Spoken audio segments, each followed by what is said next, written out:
함께 나누신 하나님 말씀 사무엘상 12장 6절부터 18절 말씀입니다. 우리 함께 봉독합니다. 사무엘이 백성에게 이르되 모세와 아론을 세우시며 너희 열조를 애굽 땅에서 인도하여 내신 이는 여호와시니 그런즉 가만히 섰으라.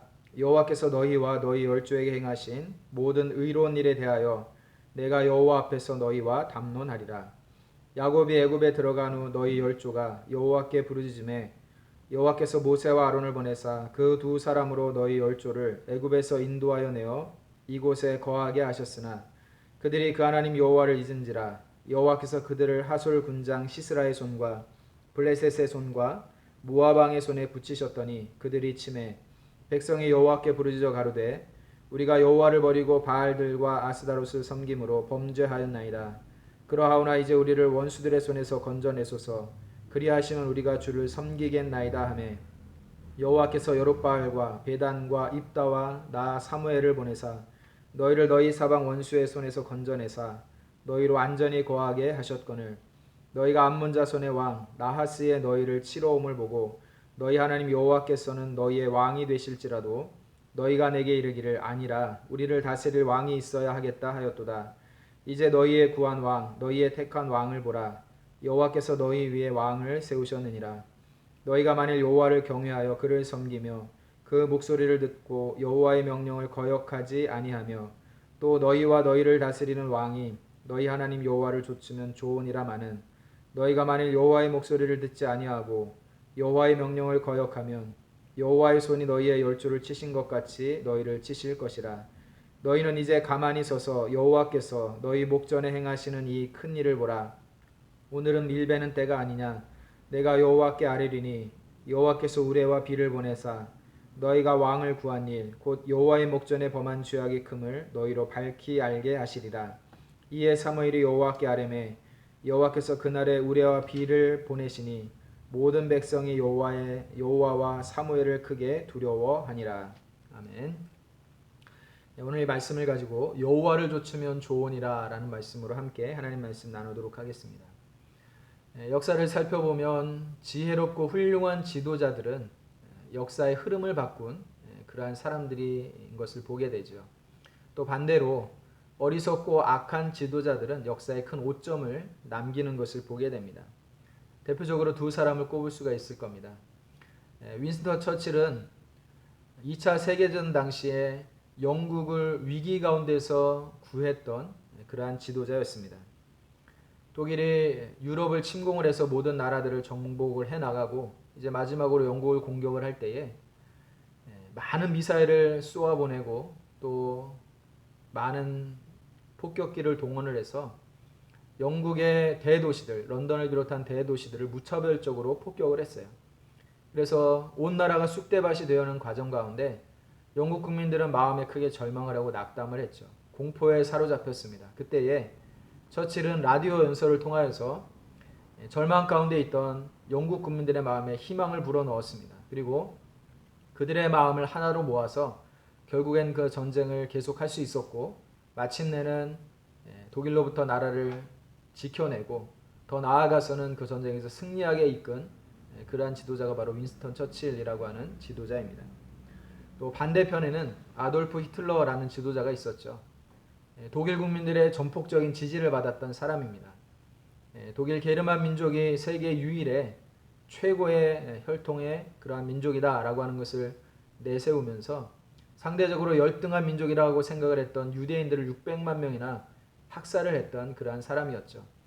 또 전쟁을 일으켜서 독일 젊은이들을 수백만 명이나 전쟁터로 내몰고 그 가운데서 많은 사람들을 죽게 만들었던 사람이 바로 이 아돌프 히틀러라는 사람이에요. 세계를 정복하겠다라는 그런 욕심을 가지고 전쟁을 일으켰다가 결국에는 나라가 온통 폐허가 되고 거의 망하기 직전까지 가게 되는 그러한 결과를 만들어낸 사람이 누구냐? 바로 이 아돌프 히틀러라는 그러한 사람입니다. 세계 어느 나라를 막론하고 이런 지도자들이 있었죠. 지혜롭고 슬기로운 지도자들이 국민을 세우고 나라를 잘 세워가는 그러한 사람들이 있었는가 하면 어리석고 악한 지도자로 인하여서 나라가 어려움을 겪고 백성들이 어려움을 겪는 그러한 일들을 종종 보게 됩니다. 오늘 우리가 읽은 본문의 말씀은 이스라엘 백성들이 그들의 지도자가 될 왕을 세워달라라고 하는 그 요구를 해서 이 일에 대하여서 사무엘 선지자가 백성들을 다 불러 모아놓고 백성들과 함께 담론을 펼치는 그러한 장면이 기록되어 있는 본문입니다. 이 일이 있기 전에 이스라엘 민족은 큰 일을 하나 겪었어요. 바로 블레셋과의 전쟁이었죠. 이 블레셋과의 전쟁에서 나라가 온통 쑥대밭이 됩니다. 전쟁이 벌어지는 그 중간에 전쟁터에서 이기기 위해서 가져왔던 여호와의 언약궤를 빼앗겨 버립니다. 전쟁에서 진 결과로 그 언약궤를 빼앗겨 버리죠. 또 백성들을 이끌고 전쟁에 임했던 지도자였던 엘리의 두 아들들 홈니와 비느하스가 한날에 죽어버리게 됩니다. 또 전쟁에서 패하고 여호와의 언약궤를 빼앗겼다라는 소식을 듣고 엘리 제사장은 의자에 앉아 있다가 넘어져서 목이 부러져 죽어버리는 그러한 일이 벌어지게 됩니다. 그리고 그때에 아이를 낳았던 엘리의 며느리 비느하스의 그 아내가 아이를 낳으면서 아이의 이름을 이가봇이라고 짓게 돼요. 여호와의 영광이 떠났다라는 그러한 의미이죠. 아이의 이름이 여호와의 영광이 떠났다라고 지을 만큼 그때의 상황이 얼마나 비참한 상황이었는가라고 하는 것을 성경 기록을 해주고 있어요.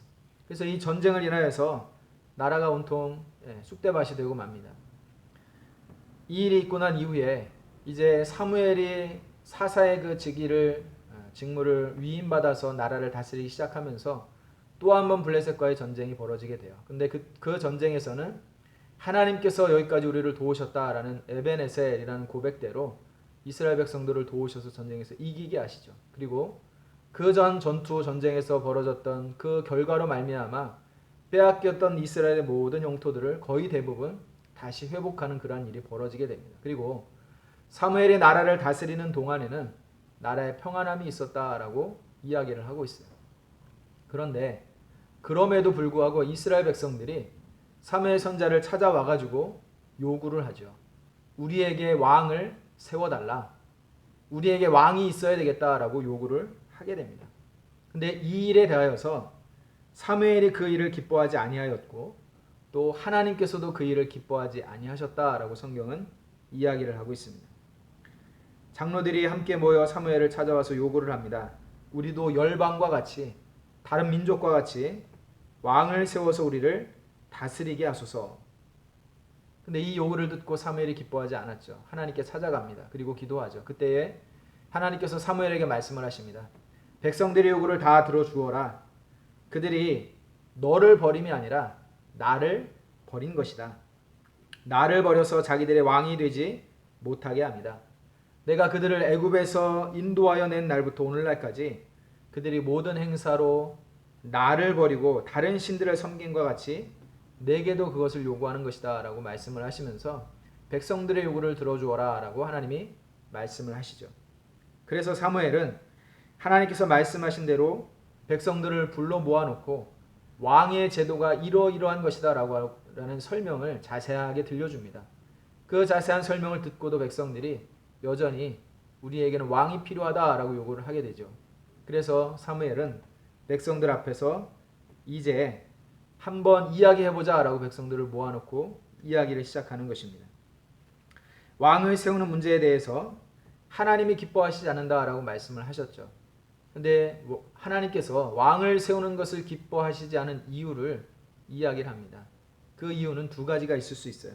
첫째는 왕으로 세움을 받은 그 사람이 교만해지기 쉽기 때문입니다. 여러분 고대 근동 지역의 왕이라고 하는 그 위치는 과거 조선시대 우리나라 왕처럼 모든 권력의 정점에 있는 그러한 사람이었죠. 왕의 말 한마디에 나라 안의 모든 것들이 상황들이 한꺼번에 뒤바뀌기도 하는 그러한 권력의 최정점에 있는 사람이에요. 나라 안의 모든 제도와 기관과 모든 결정을 최후 승인하는 그러한 위치에 있는 그러한 사람이었죠. 그래서 왕으로 세움을 받은 사람은 자기 위에 그 어떤 사람도 있지 않기 때문에 자기가 그 나라 안에서는 최고의 위치에 있는 사람이기 때문에 그 마음이 쉽게 교만해지기 쉬운 그런 위치에 있는 사람이 바로 왕이라는 위치에 있는 사람이었어요.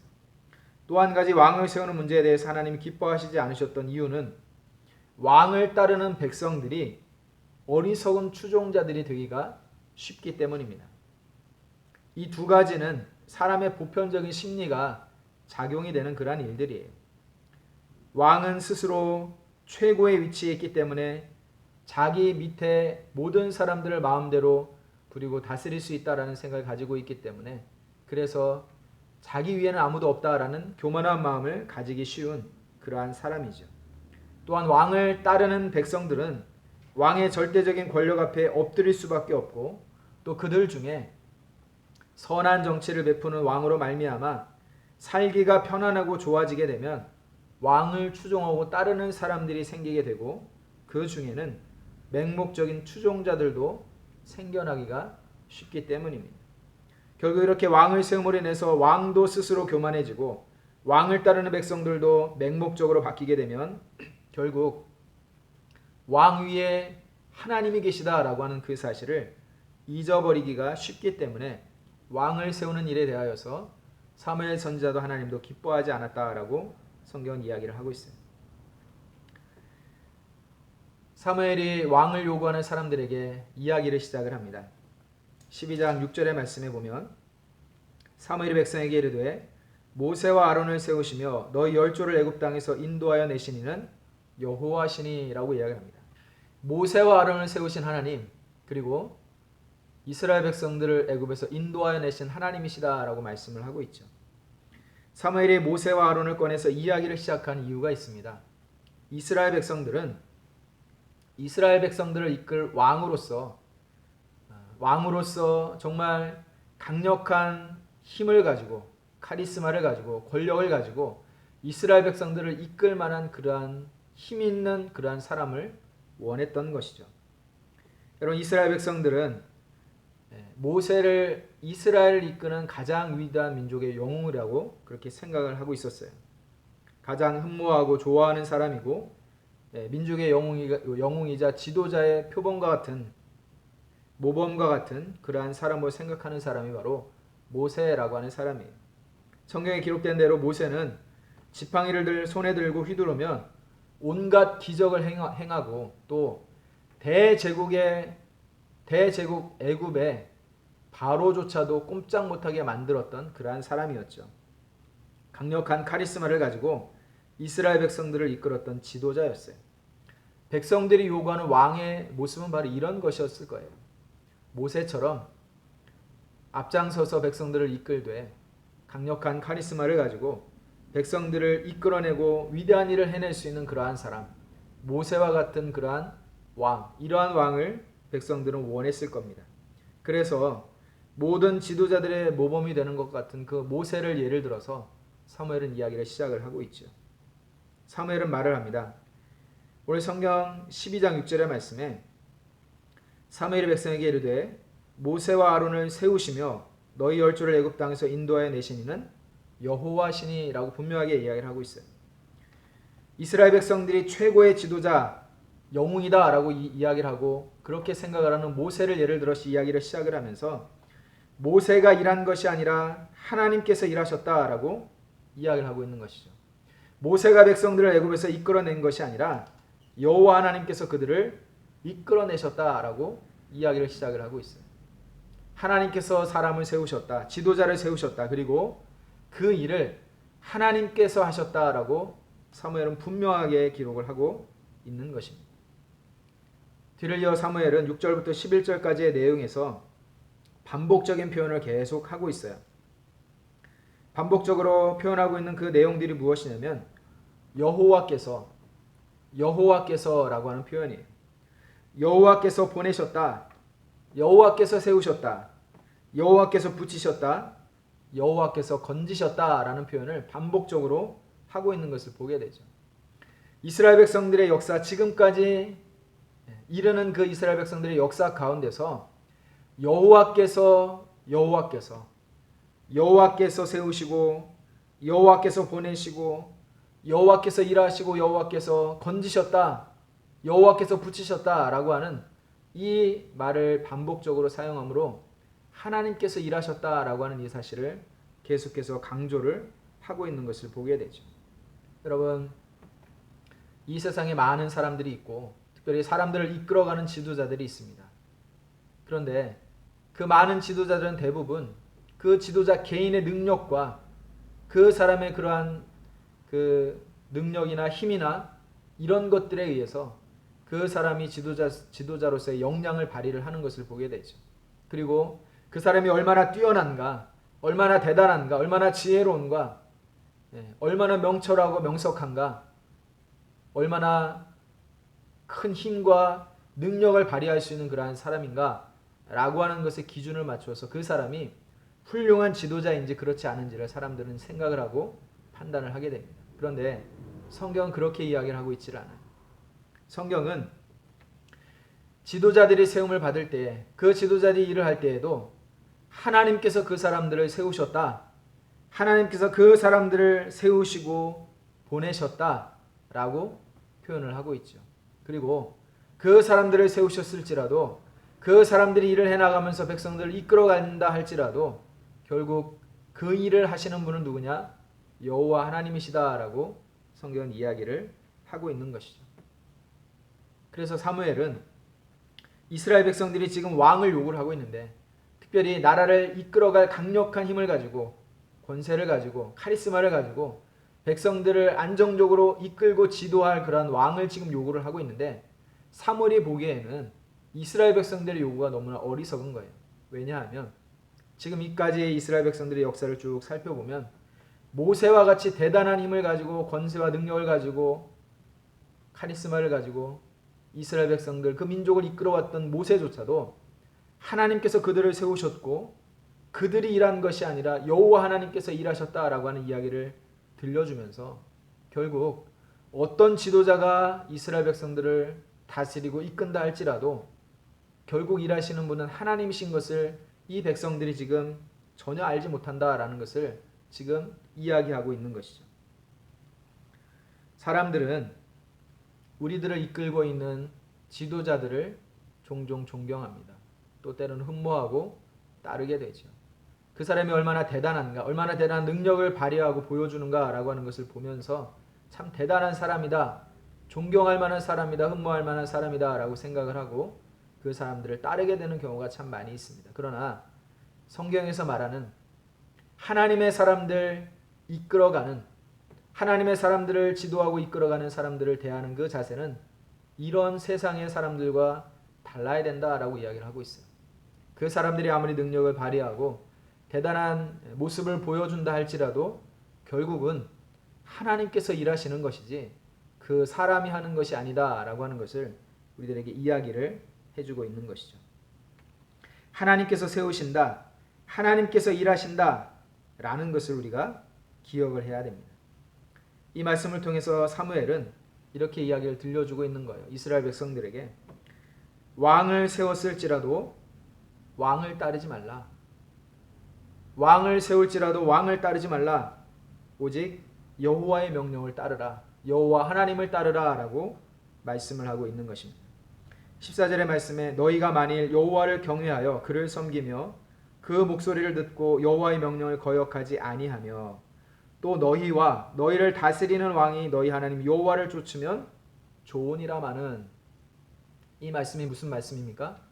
너희가 왕을 요구해서 왕을 세웠을지라도 너희가 여호와의 명령을 거역하지 아니해야 할 것이고 너희를 위하여 세움을 받은 그 왕조차도 마음대로 이스라엘 백성들을 다스리고 이끄는 사람이 아니라 그 왕조차도 여호와의 명령을 따르고 쫓아야 되는 사람이다 라고 말씀을 하고 있는 것이죠. 백성들이 왕을 따라야 될 것이 아니라 왕을 세웠을지라도 여호와 하나님을 따라야 될 것이고 왕으로 세움을 받은 그 사람조차도 여호와 하나님을 따라야만 될 것이다 라고 사무엘 선지자는 백성들에게 이야기를 하고 있는 것입니다. 백성들이 왕이 여호와를 쫓으면 좋을 것이지만 만일 그렇지 아니하면 하나님께서 치실 것이다 라고 이야기해요. 하나님의 명령을 따르느냐 그렇지 않느냐가 기준이 된다는 거예요.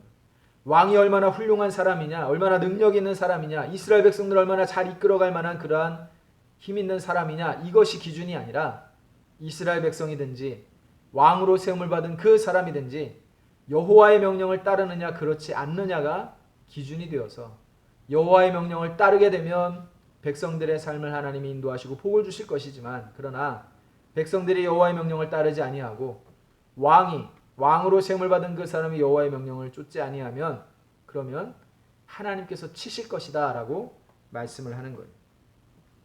교회를 이끄는 지도자이든지 혹은 교회 여러 기관이나 부서를 이끄는 지도자이든지 그 누구를 막론하고 하나님께서 세우시는 사람이라는 겁니다.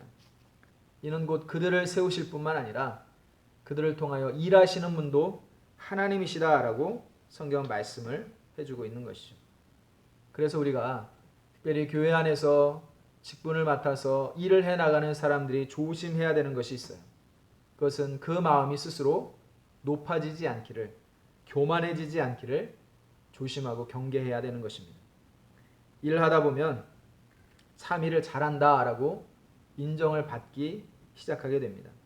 또 인정을 받기 시작하게 되면 생기게 되는 것이 마음속에 은근히 그 마음이 높아지는 거예요.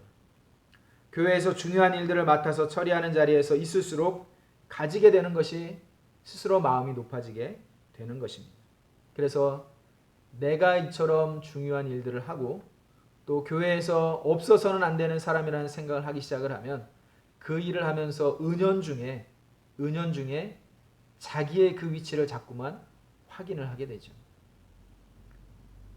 내가 알지 못하는 일들이 일어나는 일에 대해서 못 참아하는 경우가 생길 수 있어요. 내 허락 없이 되어지는 일들에 대해서 기분 나빠하는 일들이 생길 수 있다는 거죠. 그리고 또 하나 조심해야 될 것은 하나님보다 사람을 더 주목하게 되는 경우가 생길 수 있다는 겁니다. 앞장서서 일을 하는 사람은 누구를 막론하고 주목을 받게 되어 있습니다. 예외란 없어요.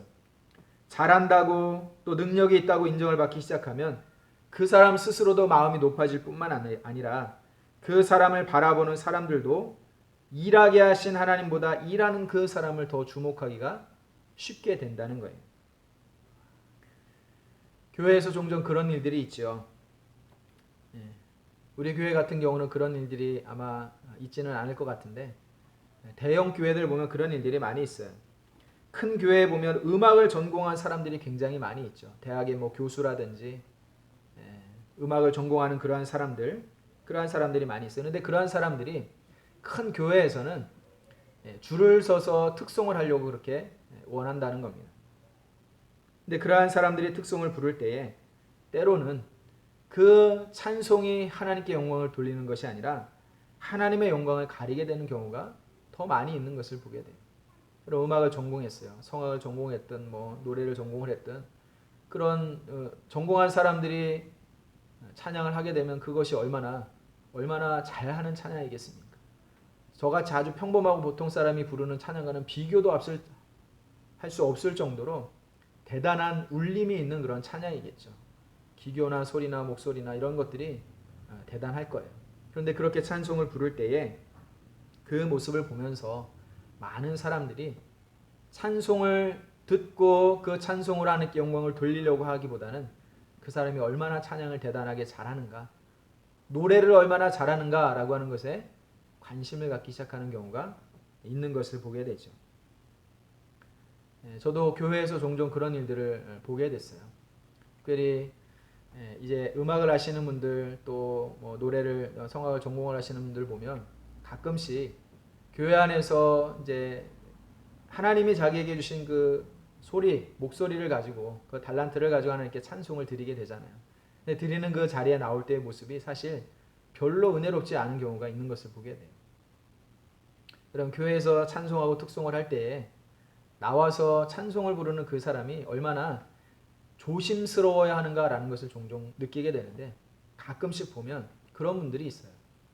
교회에서 특송을 하고 찬송을 부르는데 특별히 무슨 행사 같은 거를 교회에서 어떤 뭐 전도잔치나 행사를 부를 때 보면 행사할 때 특송을 하는 그런 사람들의 모습을 보면 화려한 무대 의상을 가지고 입고 나와서 찬송을 부르는 분들이 있어요.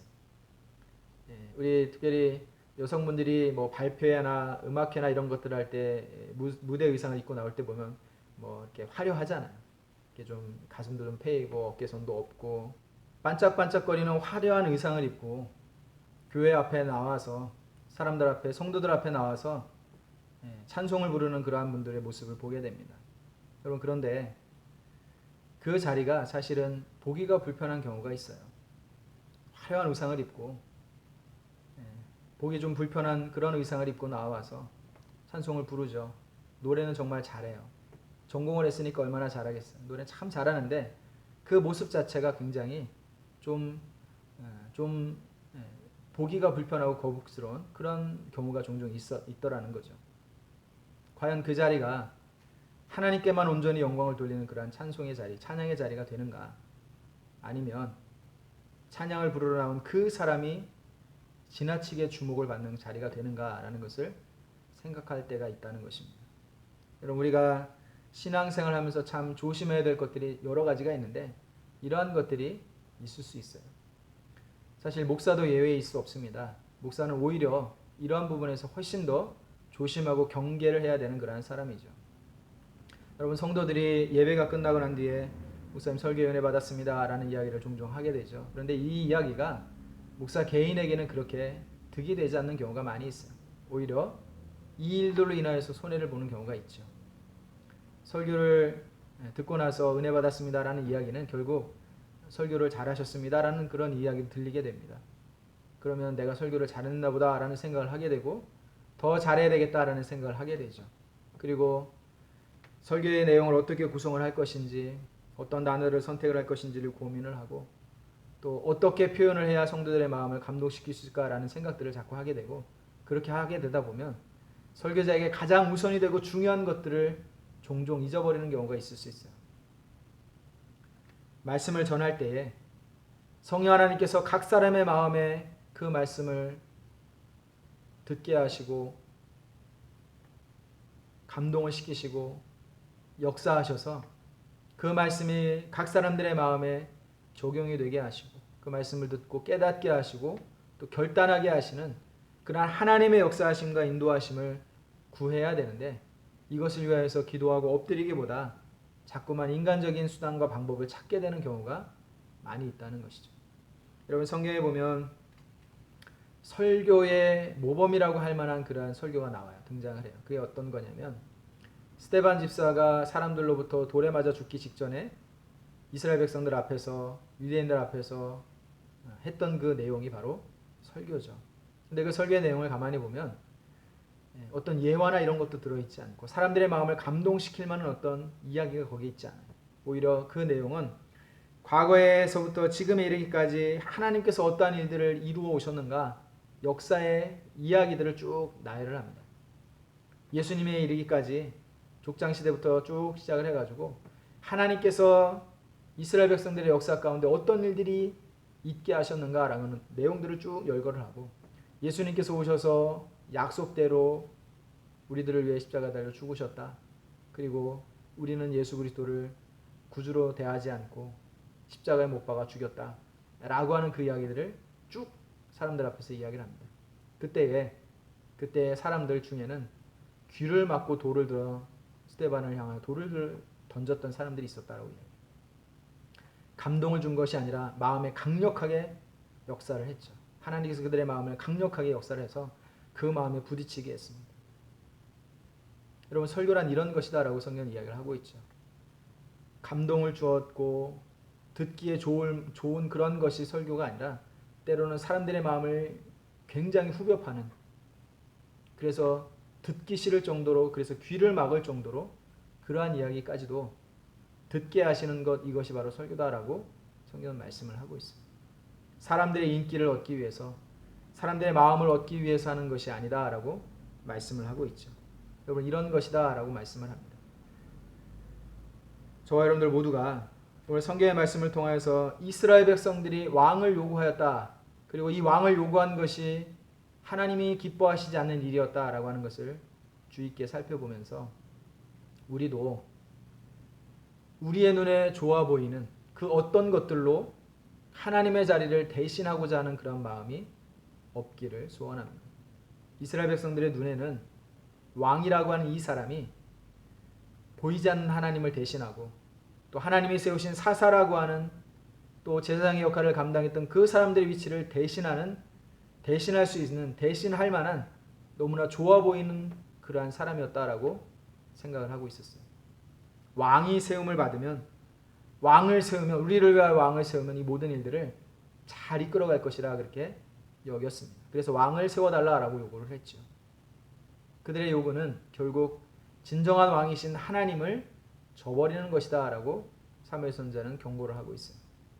여러분, 이스라엘 백성들의 기대대로 그렇게 됐습니까? 아니죠. 사울이 왕으로 세움을 받았어요.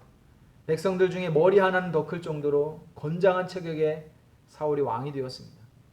백성들은 열렬히 환호를 했어요.